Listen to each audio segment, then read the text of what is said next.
Hello everyone, అన్ని competitive ఎగ్జామ్స్లో ఖచ్చితంగా అడిగే హిస్టరీ బిట్స్ని నేను ఈ వీడియోలో మీకు షేర్ చేస్తున్నాను. వీడియోని స్కిప్ చేయకుండా చూడండి.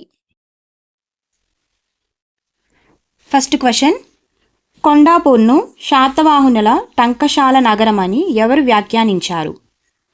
Option 1 Mallampalli Somasekhara Sarma, option 2 V V Krishnasastri, option 3 H C Ray Chaudhuri, option 4 Srinivasa Sastri. Correct option is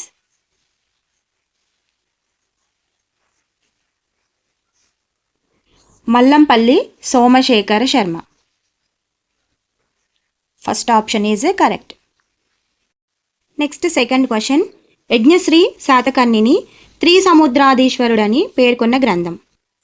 option 1 Leelavati Parinayam, option 2 Harshacharita, option 3 Mahabharatam, option 4 Katha Sarit సాగరం.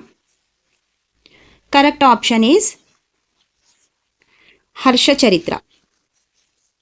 హర్షచరిత్రలో యజ్ఞశ్రీ శాతకర్ణిని త్రిసముద్రాధీశ్వరుడని పేర్కొన్నారు. నెక్స్ట్ క్వశ్చన్, ఆచార్య నాగార్జునుడు శాతవాహన యువరాజు చేతిలో హత్యకు గురయ్యాడని పేర్కొన్న గ్రంథం. ఆప్షన్స్ హర్షచరిత్ర, కథా సరిత్ సాగరం, గదా సప్తశతి, బృహత్ కథ. కరెక్ట్ ఆప్షన్ ఈస్ ఆప్షన్ 2 కథా సరిత్ సాగరం. నెక్స్ట్ క్వశ్చన్, క్రింది గ్రంథాలు అవి రాసిన కవులతో జతపరచండి. ఇచ్చిన గ్రంథాలు హర్షచరిత్ర, గదా సప్తశతి, కథా సరిత్ సాగరం, బృహత్ కథ, లీలావతి పరిణయం. కవులు కుతూహలుడు, గుణాఢ్యుడు, బాణుడు, హాలుడు, సోమదేవ సూరి. ఇచ్చిన గ్రంథాలతోటి కవులను జతపరచాలి. సో ఫస్ట్ గ్రంథం హర్షచరిత్ర. ఈ హర్షచరిత్రని బాణుడు రచించాడు. నెక్స్ట్ గదా సప్తశతి. ఈ గదా సప్తశతిని హలుడు రచించాడు. నెక్స్ట్ కథా సరిత్ సాగరం, దీన్ని సోమదేవ సూరి రచించారు. నెక్స్ట్ బృహత్ కథ. ఈ బృహత్ కథని గుణాఢ్యుడు రచించాడు. నెక్స్ట్ లీలావతి పరిణయం. ఈ లీలావతి పరిణయాన్ని కుతూహలుడు రచించాడు. అంటే మనకిచ్చిన వాటిలో correct option option C. Harshacharita బాణుడు, గదా సప్తశతి హలుడు, కథా సరిత్ సాగరం సోమదేవ సూరి, బృహత్ కథ గుణాఢ్యుడు, లీలావతి పరిణయం కుతూహలుడు. వీటిలో correct option option 3 1C 1C 2D 3E 4B 5A. So this is the correct option. Next question, క్రింది శాసనాలను వాటిని వేయించిన వారితో జత చేయండి. ఇచ్చిన శాసనాలు నానాగఢ్, నాసిక్, బట్టిప్రోలు, మ్యాకధోని, హతీగుంఫా. వేయించిన వారు కుబేరుడు, కారవేలుడు, దేవి నాగానిక, గౌతమి బాలశ్రీ, మూడో పులోమావి. నానాగఢ్ శాసనం. నానాగఢ్ శాసనాన్ని దేవి నాగానిక వేయించారు. నాసిక్ శాసనాన్ని గౌతమి బాలశ్రీ వేయించారు. బట్టిప్రోలు శాసనాన్ని కుబేరుడు వేయించారు. మ్యాకధోని శాసనాన్ని మూడో పులోమావి వేయించారు. హతీగు శాసనాన్ని కారవేలుడు వేయించారు.